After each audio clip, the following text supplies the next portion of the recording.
18. Verse 1 and 4. Tingnan pa ni Jeremiah, the word which came to Jeremiah from the Lord saying, arise and go down to the potter's house, and there I will cause thee to hear my word. Asa daw ta maminaw og pulong? Ingnan si Jeremiah, bangon at tumo sa balay sa patter. Aron dito mo maminaw sa pulong. Sa verse 3, then I went down to the potter's house, and behold, he wrote a word on the wheels. Siya daw nagbuhat dito sa wheels. Baka nang lingin, kakita na mo magbuhat o ka ng pasok. O, di ba naman ito yung tuyo? Buhato ng clay, mapurma na. Matod pa niya, di ato si Jeremiah, o nakita niya nga na nagbuhat katong patter. Matod pa niya sa 4, and the vessel that he made clay was married in the hand of the potter. So he made it again another vessel, as seemed good to the potter to make. Matod pa niya. Nakita daw ni Jeremiah nga ang nagbuhat dito, sa samtang nagbuhat siya, nagguba ang iyahang patter nga gibuhat. Mo na hinungdan, nagbuhat na po og usab. Unsa iyang gibuhat? It again another vessel, as seemed good to the potter that make it. Magbuhat siya na po og usab ka patter. O ang patter, ang patiro kanang tigbuhat, nagbuhat siya og vessel usab kanang iyang gibuhat nga ganahan siya ba? Mo na nga si Kristo karon. Mo ni atong patter siya mo mag-mold nato, siya mag-guide nato. Kaya wag tayo mahimo na mata sa work sa iyang kamot. Iyat ang buhaton. Nga din. Nga, maayo sa iya ha. Mo na hinungdan sa verse 6. Ingon pa niya, O house of Israel, cannot I do with you as thy potter? Sit the Lord, behold, as the clay is in thy potter's hand, so are ye in mine hands, O house of Israel. Kani abini mo, sa tinod lang, ang pulong sa Ginoo, wala buta. Pero kay nangapil man ta, siya atong Diyos, kaning pulong nila, atong po ning pulong. Munang ningon siya, oy, kamo mga Israel, di ba mo kabalo nga ako kahimo ninyo? Anong di mamumutuo nga ako kahimo ninyo? Sa tinuod lang, tanawan ninyo, kamo mga clay, naamo sa potter's hand. Kamatod pa na, so are ye mine hand. O kamo, ako mo.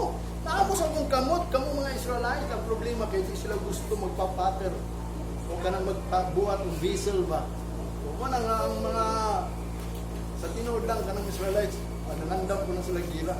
Pero daging mga Kristo, ang mga Israelite nga nito o kang Kristo, upod na kita, mausad ng kinanglan. Kita remnant lang ta. Abi niyo mo asa ta na remnant.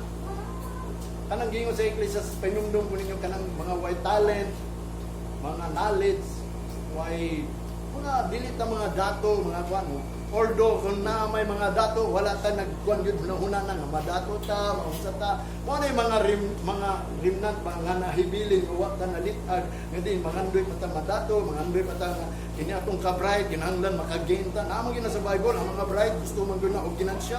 E bride gyud na siya. Kanang nay mga talent, di na mo kanta kung wa ko siya tingog, di na mo kanta kun di bayaran. Mabayad din na siya, pero kita dalay ko ng Ginoo nga nasalinta. Wa ta nalitag anak, wa ta nag-after anak. Mo bitaw na nga kita gihimot ang clay. Kay kining iron, tin kingdom, kining tin kingdom. Anang iron kingdoms na kanang clay, mga tao na nga di nangalagad sa Ginoo. Ang uban naguba, ang uban unahimo. Wala nga kita buhaton ta gusto sa Ginoo kanang vessel of honor. Nga din pag-abot sa Ginoo, what ay laing buhaton is to honor God lang. To glorify, honor, and power, and authority unto Him. Muabot ang panahon, maugid na, mo na nga gusto sa Ginoo, kanang kabalot ang honor sa Ginoo. I-honor nato ang Ginoo, pinaagi sa adlaw niya, pinaagi sa balay, o pinaagi sa mga messenger, i-honor yun nato na. Kaya pag-abot dito sa Ginoo na unya, i-honor na nato ang Ginoo, kay naanad naman ta. Abi niyo ang kalibutan, ingon pa ni Apostol Pablo, exercises nato ni. Kung bagat pa gym nato ni ba, mga athlete na ba, naglumbat na sa dagat sa kinabuhi ang makadawat anang ganti katurang makalahutay. Mo bitaw na importante nga din pangayoon nato sa Ginoo kini atong groaning karon nga pagka-Kristiyanon nga masininaan ta og building dito sa langit. Nga mahimot ang building kaysa tinuod lang ng Revelation, himutan niya og pillar of his temple. Uldo ka ng pusti ba? Balag manindog ta dito murag pusti batad tuwa lang sa langit. Kaya mo na gusto sa Ginoo. Mo na yung gingon sa Bisaya. Mo bitaw na nga importante nga di kita kay balot kay abi ni mga pulong sa Ginoo secret gud ni. Since the world began, wa gid ni ipasulti. Mo na yung gingon sa Jeremiah chapter 4. Anang vessel nga gihimo niya nabungkag mong guna karon tagaan time nga di buhaton ta niya usab. A little reviving yung pa niya sa Isra chapter 9 verse 29 sa 9, 8 and 9. Mabito na sa Roma chapter 9. Ingon pa niya sa atong gibasa, for he will finish the work to make it a short work and to make ugly a vessel of honor. Himuon daw niya kining work. Ato ni basaw niya. Mo ni ang gingon little. Kaning little time. Mo nang mga tao wa kasimba kay ngano man. Kay magbuhat siya og little time. Nga din ato nang pahimuslan. Roma chapter 9. Magsugod ta sa 21 hangtod sa 20 nga atong gisugdan pagbasa gani a short time. Mo nang gipaundang tagsimba. Siguro ang uban nato din naundang simba sigilan kay plano po na sa Ginoo. Para na mga Kristohano nakaundang og simba karon plano po na sa Ginoo aron pahinumduman mo nga ang Ginoo magatag og chance gamay time. Kung kita nagpabilin man tungod kay ang Ginoo po nag-ingon, kita mo'y mo comfort nila nga naay Ginoo. Ug katong nakapaundang tungod kay ngano man naundang man kita, plano po to sa Ginoo aron for the short time. Mao man iyang gingon no. Hath not the Father power over the clay? Wala ba day gahom ang Father kanang magbuhat sa yuta? Of the same lamb to make one vessel and to honor and to another to dishonor. Tanawa, ubaday gawon siya kung buhaton kanya nga mahimo kang honor nga vessel. Ug kung tao nga gibuhat mo nga ikaw buhaton ta nga dili ka muonor nako. Ang Ginoo nagbuot tanan. Ang Ginoo nagbuot anang mga Kristohano nga mamarkahan sa 666. Ug ang Ginoo pod nagbuot anang nga kita mamarkahan sa Espiritu Santo asa man atong gusto. Anong mamarkahan ta sa Espiritu Santo? Nga matod pa niya, what if God willing to show His wrath and to make His power known, endure with much long suffering, the vessel of wrath filled to destruction? Tanawa. Unsa ka daw kung ipakita gyud sa Ginoo iyang kapungot, ang iyang gahom ipailan niya, makalahutay ka ta? Nga matod pa niya, uban sa iyang pag-amtos, nga din ang vessel nga unta di lang malaglag. Madi lang niya malaglag ang vessel mo na nag-anto si Kristo nga himuon jutan niyang vessel of honor. Mo nang pasalamatan nato ang Ginoo nga nagatas yung time paggamay. And that He might make known the riches of His glory on the vessel of mercy which He had before prepared unto glory. Tanawa.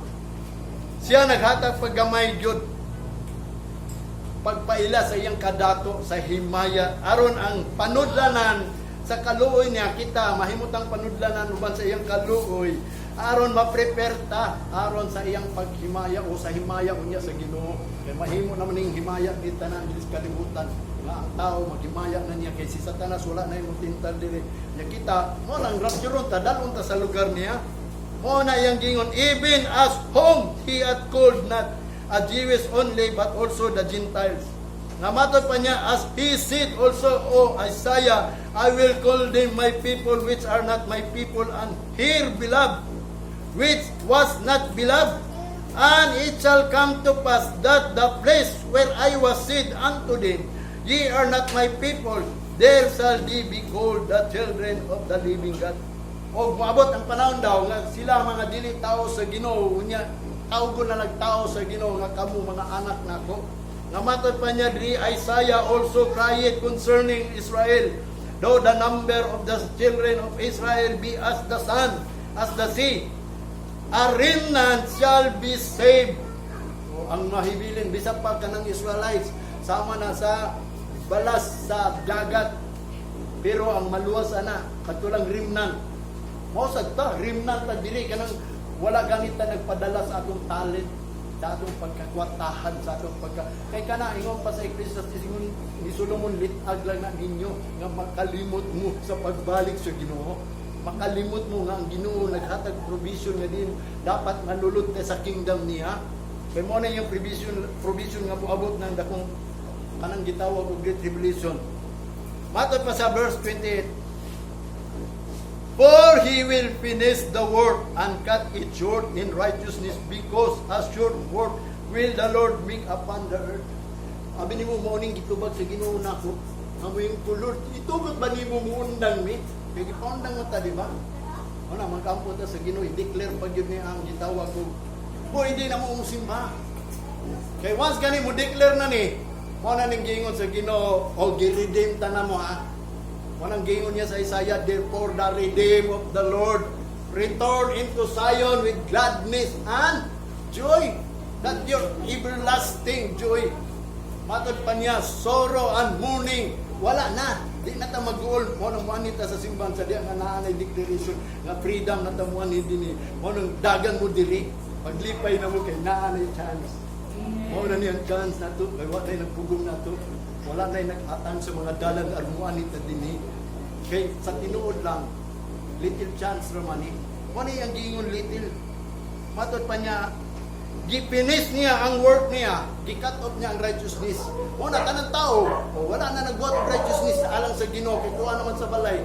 Wala yung gingon. Kay nga naman, because a short work will the Lord make upon the earth. Tungod sa gamayng buhat, ngay pagbuhat niya sa kalibutan. So kung tagaan gamayng chance nga ingon sa Israel, pahimuslan na nato. Mo ni yang gingon. Buhato na to tanan. Kung mahimo di ta magpakasala, ayaw mo pagpakasala. Kung mahimo di ta mangila, di ta mangaway, di ta manluod, di ta tanan dili na tanan dapat. Kay nga naman sa tinuod lang kung idawat ta kang Kristo at una pa lang mo ta resurrect na ta. Kung resurrect na ta, kung nabanhaw na ta, maglakaw na ta sa newness of life. Kung sa man newness of life, kanang spiritual life, mo bitay yung gingon din kaya abi ni mo makigmingle man gud ning kuan. Mo bitay ni hinungdan anong makigmingle siya aron makaabig gyud ka ba? Mo ning great tribulation kay kabigon man gyud ka. Ingon pa niya din sa Judah chapter 1 verse 20.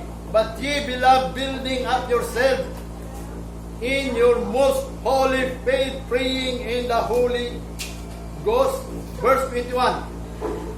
Keep yourself in the love of God, looking for the mercy of our Lord Jesus Christ unto eternal life. Nawa? Keep yourself in the love of God. Pinagi sa gugma ang Ginoo ni gugma nato. Tan-aw nato ang iyang mercy. Nga matod pa niya, diha kang Hesukristo ngadto sa eternal life. Kining mercy nga gihatag sa Ginoo nato. Itagaan tag chance. Mobita na sa Israel, naghatag siya og little space.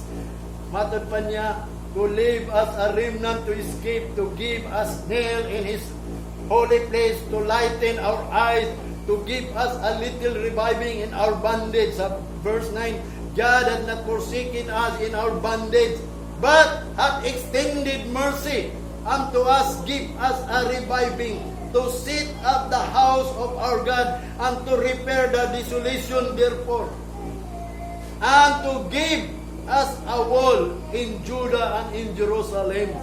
Una iyang gingon. Mao gyud na ang usa ka gamayng panahon. I-set up nato ang balay sa Ginoo. Kanang building nga naa sa langit, i-set up nato diri. Aron bisag moabot ng 666, dili kita madala. Sa Ginoo di kita madala. Unsa man gyud na sila? Kanang 666, mahadlok ang tao kay ngano man nag-ingon man gud siya sa Matthew. O kamo itaral o kamo tungod sa ako ngalan, pamatyon mo, pamputlan mo gulo, pamprisuhon mo, mo nang nahadlok mo mga Kristohan. Sa tinuod lang, kadto lang, wala ma-build up as a spiritual. Tungod sa ngalan, kaya daghang mga nagdala sa ngalan sa Ginoo, di ba? Alangan, katong tanang nagdala ngalan sa Ginoo, maluwas to. O bita nang mingon ko, kung qualified man mo sa rapture, mas qualified pa mo sa 666. Lali man ka ng rapture, langit na. Qualified mo sa langit, ganun di mo qualified sa 666. Ganun mahadlok mo sa 666. Nga ka nagtagiya sa 666, ang Ginoo may nagbuot lang ana, gitugot lang yun na, aron testing na, aron ka na, mo ang shaking, kanang pag-uyog. Mo nang gingon niya sa Hebrews, once He seek the earth, not only the earth, but of heaven. Diyan nata, diyan na nato makita ni atong mga Kristohano nga pauban, kanang nangalagad. Diyan na nato makita magpabilim sila. Mao bitaw na kita karon pangayoon nato sa Ginoo nga din kita iyang suotan building nga gikan sa langit. Maklot ta. Mao ni agad atong gipangayo sa Ginoo kay wa pa man natag niya. Mao na kung hatag time ato na ning buhaton kay gi-extend niya ang mercy. Si David sa chapter 85 verse 6 nag-ampo pud siya. Matod pa niya, will thou not revive us again? That, matod pa niya, thy people may rejoice in thee. Matod pa ni David, di ba minimo tagaan usab higayon nga i-revive minimo aron kami malipay pud. Muna kung prayer Lord tagay mi. Time. Kaya itong una, muha nita simbahan, huwag tayo kalipay. Di ba? Muna hindi gusto sa Ginoo, gilukat naman tata dito sa cross. Atong pulong diingon sa Isaiah, therefore the redeemed of the Lord shall return into Zion. Although ni-return ta sa simbahan without gladness and joy, man. Kung ang giingon ni Propeta Joel, nangalaos ang mga tao. Propeta Joel chapter 1. Sa iyang giingon, o kamong mga husbandman, kamong mga vine dresser, mga pastor, mga ministro, matod pa niya, panghila kamo, alaot kamo, kay ngano man, wala ninyo atimana ang mga Kristohano nang alaos na. Oh, bitaw na daghan kayo nang alaos eh. Tanaw. Di na ganahan sila musimba siguro. Tama tong gingon sa pulong sa Ginoo, di mutugot ang Ginoo nga kamo kanang gitawag kanunay lang ang Ginoo masuko. Kung bitaw to sa Isaiah, nagingon siya nga diin iyang giundang yang kasuko aron ang tao kay basuhon niyang manluod ba, manglakaw na inoon sila nga diin binuhat na sa Ginoo ng kalaga na niya nanluod na. Tanaw ang gugma sa Ginoo. Isaiah 57 man lagi basa na to lagi. Mo bitaw na sa kagugma sa Ginoo nagyatag na tong chance. Mao na nga si David nag-ampog yun siya nga diin di ba day ka mo revive ka na mo pag-usab aron kami mahimong malipayon kanimo. O mo ni kung i-revive ta sa Ginoo usab kanang magmalipayon na ta bilang anak ta sa Ginoo. Only dili lang kay si David nagampo, si Habakuk pod chapter 3 verse 2. Matod pa ni Habakuk yung prayer, O Lord, I have heard thy speech and was, matod pa niya, afraid. O Lord, revive thy word in the midst of the years. In the midst of the years, make known. Matod pa niya, Rat, remember mercy. O tanawa, in the midst of the year. Wapa mo kabaw na natataliwala sa tuig ron? Mayo man ron, di ba? Hapit na mag-June. Taliwala yun. Mana yung gingon prayer, ha? Ako nakadungog sa imong istorya, Ginoo, ug nahadlok ko. Matod pa niya, dasiga ako sa imong buhat sa taliwala nining tuig. Ipahibalo ang imong buhat. Ayaw ng kasuko. Kung masuko man ka, inumdum imong kaluoy. Muna ang Ginoo na inumdum na to. Tanawa, taliwala sa tuig. Pagbasa na ko, hindi tama yun. May o mag-June, o tanawa ron, ang prayer ni Habakuk, nga magpahinom doon taliwala sa tuig sa Ginoo nga gingon. Mabita na sa Hebrew chapter 4 verse 16 na, let us therefore come boldly into the throne of grace, that we may obtain mercy and find grace to help in time of needs. O gikinanglan nato ang Ginoo karon. Mabitaw na nga, manuol yun ta nga, maisugon yun sa trono sa grasya. Abi nyo ang grasya sa Ginoo mo ning simbahan. Muna may sugon yun ta dapat aron sa panahon sa kalisdanan labi na muabot ng 666 iyat ang tabangan. Muna ang Roma nga matod pa niya